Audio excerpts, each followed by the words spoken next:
तो जैसा कि हमने लास्ट एपिसोड में देखा कि मास्टर याओलो जियाओयान को एक लेटर देते हुए बताते हैं कि ये वू क्लैन से आया है। ये सुनकर जियाओयान हैरान हो जाता है। फिर अब हम मास्टर याओलो को देखते हैं जो जियाओयान को बताते हैं कि वू क्लैन सिर्फ 20 सालों में एक बार ही इस सेरेमनी को परफॉर्म करता है जिसमें यंगर जनरेशन के लोग पार्टिसिपेट करते हैं और इसमें सिर्फ पावरफुल लोगों को ही इन्वाइट किया जाता है। और मास्टर जियाओयान को बताते हैं अगर मैं हाफ हेड ना बना होता तो मुझे भी इस सेरेमनी में इन्वाइट ना किया जाता। और वो बताते हैं कि 8 एशियन क्लैन में से सिर्फ वू क्लैन ही इस सेरेमनी को करना पसंद करता है। इधर जियाओयान मास्टर से एशियन क्लैन के बारे में पूछता है तो मास्टर जियाओयान को बताते हैं वू क्लैन और हॉल ऑफ सोल से तुम वाकिफ हो जो कि एशियन क्लैन है और बाकी के जो एशियन क्लैन हैं उनमें यान क्लैन, शी क्लैन, लिंग क्लैन, ली क्लैन शामिल हैं और इनमें एक तुम्हारा यानी कि जाओ क्लैन भी शामिल है। ये सुनकर जियाओयान हैरान होता है कि जाओ क्लैन भी एक एशियन क्लैन है। लेकिन तभी जियाओयान मास्टर को कहता है ये तो सिर्फ 7 एशियन क्लैन है, आखिर 8वां एशियन क्लैन कौन सा है। ये सुनकर मास्टर बताते हैं कि आखिरी एशियन क्लैन याओ क्लैन है। ये सुनकर जियाओयान हैरान हो जाता है कि उसके मास्टर भी एक एशियन क्लैन से है। इधर मास्टर बताते हैं कि हाँ मैं एक एशियन क्लैन से हूँ मगर मुझे मेरे क्लैन वालों ने अपने ही क्लैन से निकाल दिया, इसलिए मैं कभी वापस अपने क्लैन में नहीं गया। दूसरी तरफ ये सुनकर जियाओयान को काफी ज्यादा गुस्सा आता है कि मास्टर को उनके क्लैन वालों ने अपने क्लैन से निकाल दिया। जियाओयान मास्टर से कहता है आप एक लेजेंडरी अल्केमिस्ट होने के साथ इस कॉन्टिनेंट में काफी ज्यादा फेमस हो, क्या आपके क्लैन वाले अंधे थे जो इन्हें आपका ये लेजेंडरी टैलेंट दिखाई ना दिया। ये सुनकर मास्टर जियाओयान को बताते हैं कि उस वक्त मेरी ब्लड लाइन काफी ज्यादा वीक थी, इसलिए मुझे मेरे क्लैन वालों ने कचरा समझकर अपने क्लैन से निकाल दिया। इससे जियाओयान को याओ क्लैन पर काफी ज्यादा गुस्सा आता है। इधर मास्टर फैंग भी वही होते हैं और वो जियाओयान को गुस्से में देखकर बताते हैं कि एक क्लैन जितना ज्यादा पावरफुल होता है वो अपने क्लैन में उतने ही ज्यादा पावरफुल लोगों को शामिल करता है और वो कमजोर कल्टीवेटर को अपने क्लैन से निकाल देते हैं। जैसे कि जाओ क्लैन एक वक्त में इस कॉन्टिनेंट में काफी ज्यादा पावरफुल क्लैन था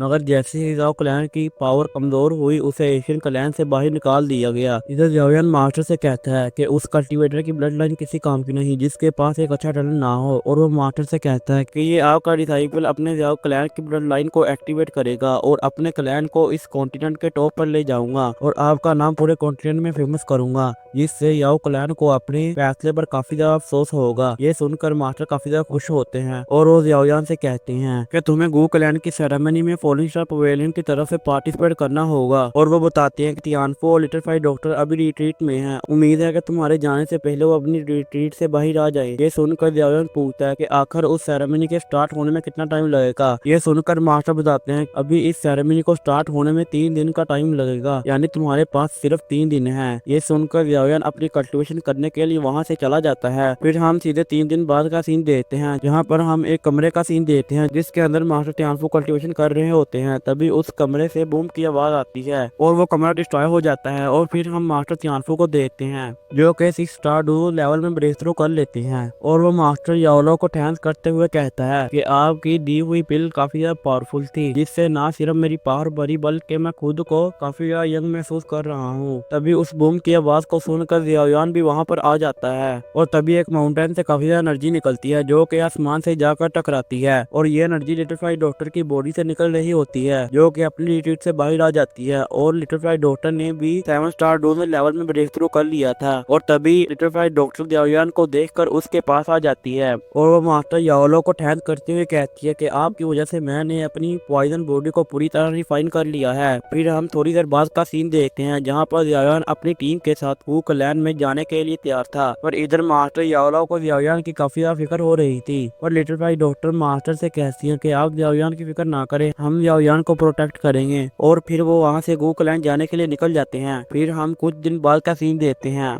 जहाँ पर हम सेंट्रल प्लेन के ईस्टर्न रीजन का सीन देखते हैं जहाँ पर जियाओयान अपनी टीम के साथ आ जाता है और फिर वहाँ पर हम वू क्लैन को देखते हैं जो कि बादलों के ऊपर मौजूद है। इधर जियाओयान वू क्लैन को देखकर हैरान होता है और वो कहता है अच्छा तो ये वू क्लैन है। फिर जियाओयान अपनी टीम के साथ वू क्लैन के अंदर इंटर होता है जहाँ पर इन्हें काफी सारी सीढ़ियां नजर आती हैं। इससे पहले जियाओयान अपनी टीम के साथ ऊपर जाता वहाँ पर 2 सैनिक आ जाते हैं और वो जियाओयान को उसका इन्विटेशन दिखाने को कहते हैं। इधर जियाओयान अपने पास से इन्विटेशन निकाल कर उनको शो करता है और वो उन गार्ड को बताता है कि मैं फॉलिंग स्टार पवेलियन से जियाओयान हूँ। और जैसे ही उन गार्ड को ये पता चलता है कि ये जियाओयान है तो वो हैरान होते हैं और उसके बारे में अपने कमांडर को बताते हैं और तभी वहाँ पर काफी ज्यादा गार्ड आ जाते हैं और तभी एक कल्टीवेटर बहुत तेजी से जियाओयान के ऊपर अटैक करता है और ये और कोई नहीं लिंग कुआन होता है जिसकी जियाओयान ने पिछली बार भी बैंड बजाई थी। इधर जियाओयान उसके अटैक को काफी आसानी आसानी से रोक लेता है और वो उसके हाथ को पकड़कर उस पर काफी ज्यादा अटैक करता है, जिससे उसके मुंह से खून निकलने लगता है और वो पीछे एक पिलर पर जाकर लगता है। इधर ये देखकर सभी कमांडर भी हैरान होते लियाओ यान ने उनके कमांडर को इतनी आसानी से हरा दिया। दूसरी तरफ लिन कुआन को भी अपनी आंखों पर यकीन नहीं हो रहा था कि लियाओ यान इतना ज्यादा पावरफुल हो गया है। इधर लियाओ यान लिन कुआन को कहता है कि तुम सिर्फ एक कचरा हो। इधर लिन कुआन अपने गार्ड को लियाओ यान के ऊपर अटैक करने का ऑर्डर देता है, पर तभी वहाँ पर थर्ड कमांडर आ जाता है जिसका नाम यांग हाओ होता है। थर्ड कमांडर को देखकर सभी गार्ड अपनी जगह पर रुक जाते हैं। दूसरी तरफ थर्ड कमांडर लिन कुआन से पूछता है आखिर यहाँ क्या हो रहा है। लिन कुआन थर्ड कमांडर को बताता है कि ये लड़का मिस जूनियर से मिलने के लिए आया है, हम इसे मिस जूनियर से मिलने नहीं दे सकते और इसे मार डालो। दूसरी तरफ जायान उस थर्ड कमांडर को अपना इन्विटेशन शो करते हुए बताता है कि मैं गू क्लैन की सेरेमनी में पार्टिसिपेट करने के लिए आया हूँ, लेकिन वो थर्ड कमांडर इन्विटेशन को फाड़ते हुए कहता है अच्छा तो तुम हो जायान, और वो कहता है कि मैंने तुम्हारे बारे में बहुत सुना है, और वो अपने गार्ड को जायान के ऊपर अटैक करने का ऑर्डर देता है। ये देखने के बाद जायान को भी काफी ज्यादा गुस्सा आता है और वो कहता है कि मैं भी देखता हूँ कि आज मुझे जूनियर से मिलने से कौन रोकता है, और वो गुस्से में अपना ऑरा रिलीज करता है। इधर वो गार्ड यान के ऊपर अटैक करने के लिए आ रहे थे, लेकिन इससे पहले कि वो यान के ऊपर अटैक करते कोई उनके ऊपर अटैक कर देता है, जिसके ऑरा प्रेशर से ही ये सब दूर हो जाते हैं। और हम इधर देखते हैं ये अटैक किसी और ने नहीं जूनियर ने किया होता है और वो जायान के सामने आ जाती है। इधर जूनियर को देखकर जायान भी काफी ज्यादा खुश होता है। इसी के साथ ये वीडियो यहीं पर खत्म होता है। अगर आपको ये वीडियो थोड़ा सा भी अच्छा लगा हो तो वीडियो को लाइक करके चैनल को सब्सक्राइब जरूर कर लेना।